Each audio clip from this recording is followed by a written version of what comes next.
Is Dwayne on duty in the background? Yes, sir. I'm here. Go ahead. We just wanted to thank you for setting us up yesterday. Last night, you at the end of the Skype, I remember you said that we, Bob and Sandy, would probably be staying up all night discussing the Skype. Well, that really happened. Bob came and got me about 2 o'clock last night, and evidently Coast to Coast had a singer, a musician on there who was talking about Enki, right? And so he said Enki was coming to save the world, and he's coming down. And so I said, Bob, we have to call in. We absolutely have to call in and say a few things. And so we did. Well, as soon as this guy was clueless, and he was a rapper, and he had a couple calls earlier, and people would call in, and they made reference to Zechariah Sitchin and Enki, and he did a whole album, and the name of his rap album is called The Return of Enki. And he was getting rave reviews that everybody thought it was so wonderful, and they were playing samples of his rap music, and the Coast to Coast host, Jimmy Church, thought it was just absolutely wonderful, and, making references to how wonderful Enki was and his brother Enlil, and how Enki was the good guy and he was going to come back and save the world, and that was too much. So I went to get Sandy, and I said, Sandy, we got to ask Rebazar to get a line in, and Sandy says, yeah, let's call in. So we asked Rebazar to open up a line and open up the door for us, and Sandy, contacted Rebazar. No, I mean, we just asked him. Well, we asked him. That, yeah. And so usually when Coast to Coast, when they have their 17 million listeners and people start calling in, the lines fill up real quick. It's usually near impossible to get an open line. So Sandy says, well, call him, so I dialed the number and it started ringing right away, which meant we were in. And after about 20 rings, a person answered and says, what would you like to talk about? And I said, well, I'd like to make a couple of comments about Enki and Enlil. And so after all the commercials were over, they came on and they started taking phone calls again, and it got to a point where just before a commercial break, they said we got time for one more call before our commercial break, and it's Robert from Wausau. And Whammo, we were in. And Whammo, we were in. And so we asked Rebazar to speak for us, to give us the words to say. And we got to say about a minute of the background of what Claudia did and you guys did, locking up how the background of Enki was and Enlil were sons of the Orion Queen, and he went mad after he got that virus and was kicked out of Orion, and he invaded Earth and started doing DNA engineering and created the smart monkeys like Adam and Eve. Got that in. And then I said, the powers that be, and I said I would not name who the powers that be were, came in, and they decided that Enlil and the Queen of Orion and Enki had done so much damage that they had to repent of their acts or else. And they refused to repent, and so they wound up, all of them got locked up in the Phantom Zone, and they're sitting in a prison cell with no capability of reincarnation. That was one of the things that this rapper brought out, that Enki was going to be reincarnated back to Earth. And I said, that's not possible. He's locked up, and that's not possible. And then after that, I said, you can find out more information on this from the wonderful worldwideeducators.com. And then the guy says, okay, we're going to a commercial break. And he clicked. He hung up on us right after that. So that was interesting. So we thought that was interesting, and typically they have a pretty big audience. So 17 million. Yeah, typically 15 to 20 million people listen to that show live, so you might get a couple of phone calls this coming week, possibly, if anybody's interested. We'll see. It's pretty ingrained, like anything, isn't it? We'll see how people react. So they've been recorded, you might say, especially with music and things like that. He's got musical albums, you know, just like the people in the church. They sing and sing and sing. That really embeds those emotional ties within them. So, you know, you look at the popularity of this individual, and all of a sudden something else comes in. So, but you let him know. That's all that matters. And you know, Enki and his buddies are the ancient astronauts. Those are the gods, like the god Ra and all that. Those are the gods that people are worshiping today. They talked about Zecharia Sitchin, and I said Zecharia Sitchin was exactly right. You know, about what he wrote. You know, a lot of people are naysaying Zecharia Sitchin. They were naysaying him, but his history of the reptilians coming in here and doing all that was well written by Zecharia, I think. You know, so that's a good point. It's point counterpoint. So again, you put it out there. I'll actually create a little group on this too. That's terrific. So that was yesterday, or At night or in the morning. yeah, I know about Coast to Coast because my friend Keith Ranch, he used to do radio shows like that for many years, 30, 40 years ago, before any of this conspiracy theory so-called stuff came out. And he got scared after a while because the fellow that he was conversing with worked for the government or whatever, and then he just kind of hid out. But yeah, I guess I've never really heard it. I get the idea because Keith listens to it all the time. But I guess their commercials are pretty long. They are. Yeah, at least 5 minutes. 10 minutes every half hour. Well, includes the commercial breaks plus their break. Make you famous on a group, I'm going to mention you too, and so they'll come after you. Okay. Oh, thanks. Yeah. Well, thanks. Well, you know what was interesting is when I just toward the end of my statement, I said Enki is not coming back. Well, you could feel that. We listened to it for a few minutes more after the commercial break, and you could tell that we dumped cold water on the whole concept of the return of Enki. You know, when I flat out said he's not coming back, you know, you could tell from Jimmy Church, and their show was flat after that. You know what I mean? Here he's making this whole album, you know, and making all this fantastic music about the return of Enki. That's the name of his album. And I said he's not coming back. It kind of, thank you for sharing. It kind of looks like that, but the big thing with him is, hey, he's making a lot of money with that album too, isn't he? Oh, yes. Yeah, so you can sell anything. So, you know, it's like this fifth dimensional thing, which is really the unconscious mind, and they're making this this fifth dimension thing really a big deal. Just like in the song that was in the 70s, etc. They're still clinging that, and that all deals with the subconscious. So again, he's promoting these things like Enki's a big deal, but yeah, like the gods of man, all these things are promoted and they're sold and they're packaged a particular way. And yeah, the elites let him make a lot of money, but you know, the elites know who Enki is. They know exactly who Enki is, and so again, but they twist things around to where it all looks good. And again, it's like devil worship. People like devil worship, so this is where it's at. Yeah, it's just like in Africa, the voodoo thing and what have you. You can just go on and on because it's all been twisted around to where the bad guys are now the good guys, and the good guys are the bad guys. Yeah.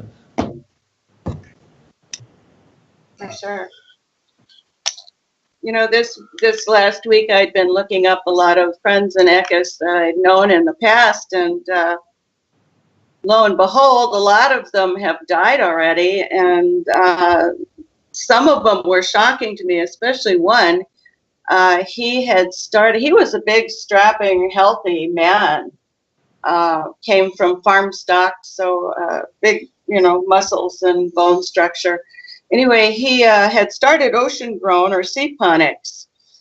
They deal with sea ponics. They go and get seawater out in the ocean, and then they reduce it, and it becomes a concentrate, and then people can add it to their water to water their lawns or their house plants or big gardens, whatever you have.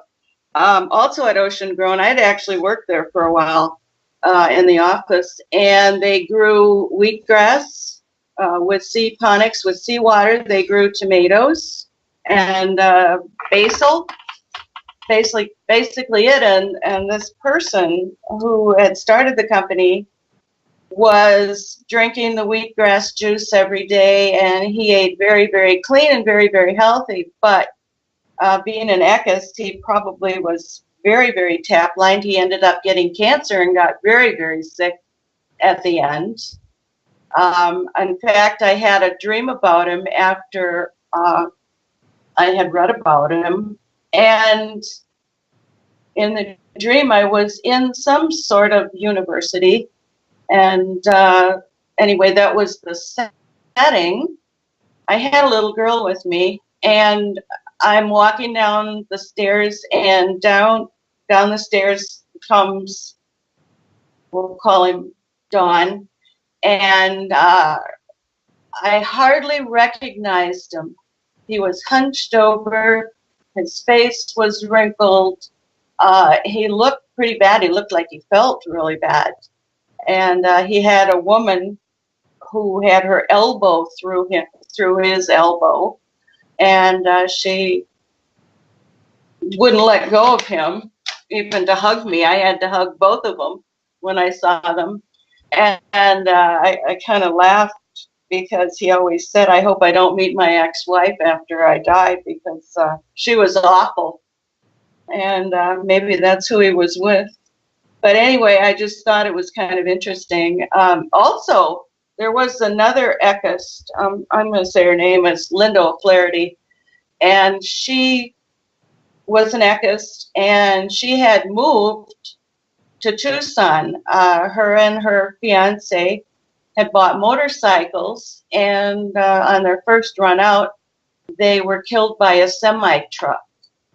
And I had a dream about her after she had died, and she said, she says, this isn't anything like what they explained or I thought it would be. So I always remember that. And anyway, do you have something, Bob? A real fast, kid, Cindy, before I forget, could you write those down, sweetie? And Sure.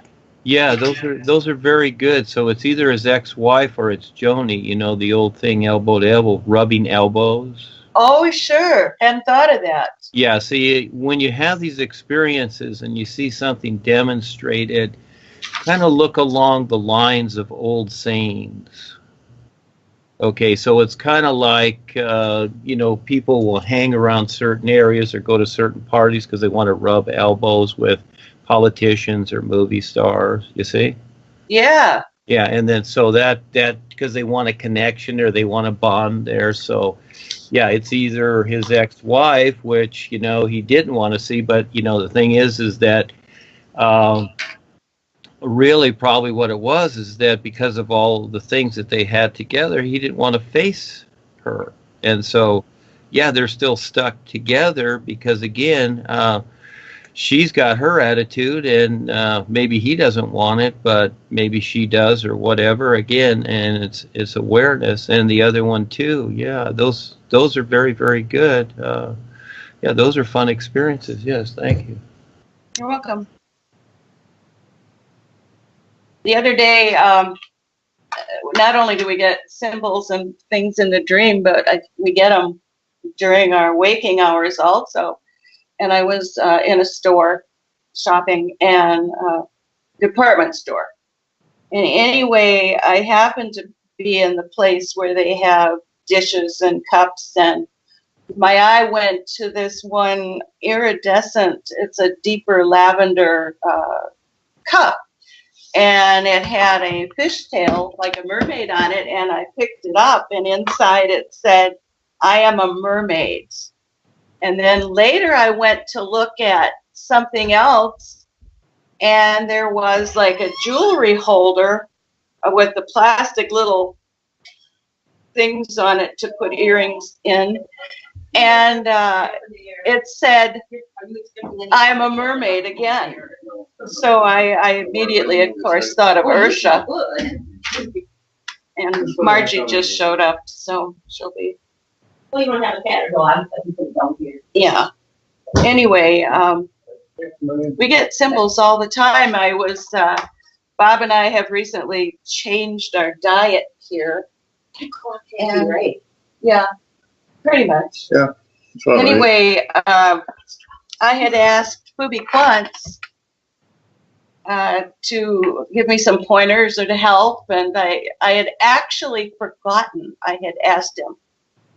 And but he didn't, because he appeared to me later that day, and it's like, oh yeah, that's right, I asked you for pointers on what we're to eat now. So basically it's brown rice and vegetables. And Bob had a dream. Tell him about your dream. Which one? The kale. Oh yeah, it was just a real simple dream. I had a dream somebody told me to eat more kale. Go ahead. Yeah, I did. Oh, I had a dream somebody told me in my dream to eat more kale. so that'll be on our diet for sure. But we get so much help and so much guidance from the real guides and the all is. It's incredible. It's every waking moment we get help and pointers and help point us in the right direction. So we today it started out very rainy here, and it turned sunny now, and a little cooler. It's windy, so we're thankful for that. The geese have been flying south. To me, it's a little bit early because usually it's later in September that you see them. Bob saw about 100 birds circling about. Yeah, the birds are circling and gathering like they Yep. do. They swirl around the buildings and In the stuff, fall. getting ready to winterize. Usually the birds, my neighbor feeds the birds, and she feeds them a lot. She even buys waxworms for the robins, which they adore. But they're gone. We used to have goldfinches, we had grosbeaks, hummingbirds, all kinds of birds, especially the goldfinches were very, very plentiful. What we are left with now, and it's very sparse, are a couple of crows that call, a woodpecker I've seen, and a blue jay. And that's based, I don't even see the robins anymore. So I don't know what's in it for us for the weather. I've seen turkeys now by the golf course. We live not too far from a golf course, and you can see them come to the edge of the road in these little groupings. And so, and some of our leaves have turned yellow already. So I think pretty much it's summer has flown by and we're entering fall. Well, Marge is with us now, and maybe she has a comment about does it look like fall where you live out there? No, No signs of fall.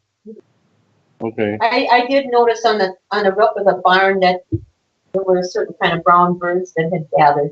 But the geese when it gets like this, because the grain has been cut off, they'll get together in big groups. They fly south, but then they come back and they eat on the fields. Some of them do. Yeah. Not all. They just go to. Well, they had to be coming down from Canada, a lot of them. Oh yeah, it's because it rained up there a lot. Yeah. Oh, yeah. But there were fires up there too. Mm-hmm. There's a lot of fires. In fact, for 2 days it was all smoky on the house. So do you want to talk about some of the dreams? Yeah, go ahead. Well, I had an interesting dream Saturday morning. I'm looking for some good dreams. I guess that would have been yesterday morning. I dreamed I was on the real side sharing the new you with groups of people and showing how the Hugh and the Mahanta no longer exist. I dreamed I was teaching at a school and breaking free of the rules of those in authority. I mean, I was just breaking the rules, and I was saying, I'm not following your rules anymore. And then I woke up from that dream. That's a good dream. That's a very good one. Yes. Sandy? Go ahead. Any comments? Bob, you notice that if you look back through the corporation, basic idea, we were all the good people with the corporation, right? Right. And we, we weren't really concerned about what was going on in the world because we were the good people. We just followed the ideas of the corporation and the master, etc. And so we didn't really take a look at all the restrictions that we were agreeing to, did we? No. No, now you are, see?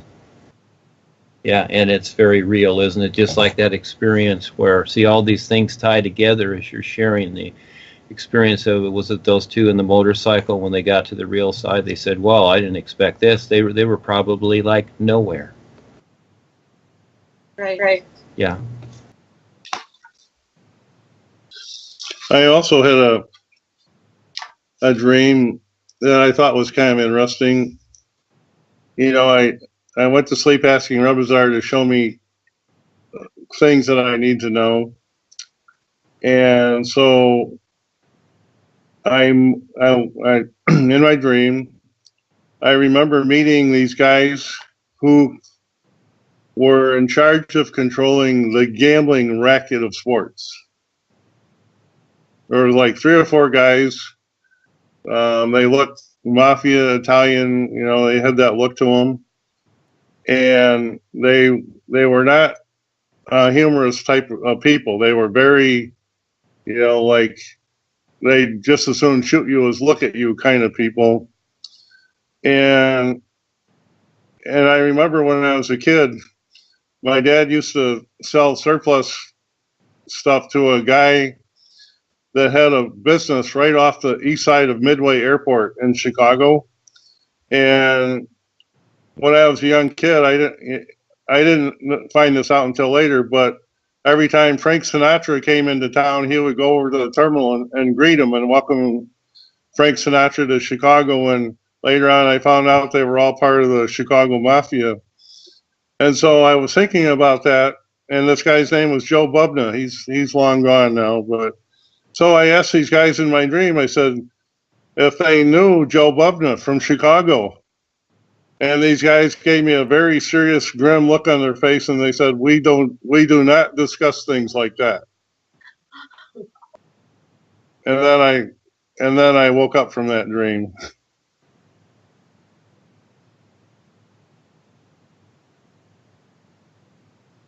But it's kind of interesting, you know, that when you talk a lot about the people that control this earth. It's really interesting to actually meet the people that actually do the controlling, you know, meeting them in person. So I thought that was really a neat experience. Yes, it is very good. I've met the Black Pope on the real side and had discussions with him, and the number 2 guy didn't like me talking to him, but he set him straight. But yes, I decided to meet them all, and they display themselves like the gods of man. Is what they do, just like Enki did, and they live in mountains, and so it's very interesting. Yeah, and this is where when I write these groups, I tell people you can meet your God, you know, but again, most people are afraid, and when they really do see the Kalam God, which is reptilian, yeah, they're going to be afraid. They're going to think they're meeting the devil. Well, it's the same guy, you know. See, so this isn't what they get so far, because again, the fear factor has been there. But Yeah, you meet all kinds of people, and through my business dealings with what I've done, oh yes, I've met all kinds of people, the presidents, whatever, Trump many times on the real side, and they're stinkers. They look good, but yeah, just I don't even have to ask. They just show up according to the business deals that I'm doing, and so they make choices, but. Yeah, it's quite an adventure. And again, most people, this is where they won't go this route because you're going to meet everything. And that's the best part. You're going to become very aware so you know what to look for.